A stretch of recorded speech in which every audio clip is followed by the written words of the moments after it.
Ben was just an average kid who loved video games, Legend of Zelda more specifically. His dad was a heavy drinker, but it was never a problem.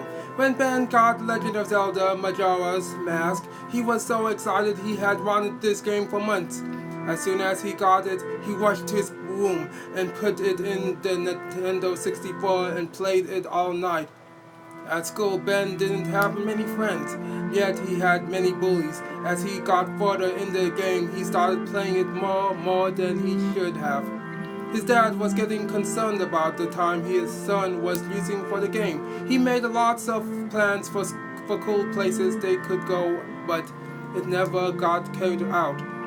As the days went by, Ben was getting further in the game, further to the final dungeon, and more importantly, the final boss. Yet in a way, he didn't want to beat it, because his fun would end and he would go back to being the depressed little kid he was before he knew he could replay the game. But it wouldn't be the same. It's never the same the second time.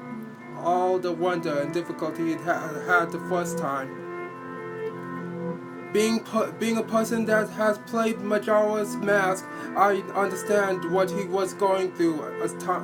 I sometimes compare myself to Ben. My friends say that if I was born in about year 2000, I could be Ben reincarnated. Silly joke, I know.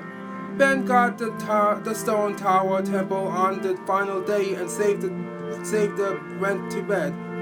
The next day, his dad had a surprise that he would probably like. They were going to a local lake that was usually empty. Ben didn't get a choice to stay at home.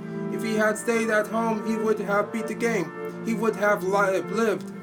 Almost as soon as they got there, Ben's dad pulled out some beer. He hated when his dad drank. He sat on shore until it got too hot to stand the heat. When he ran and splashed into the water, he'd still rather be at home, beating the game.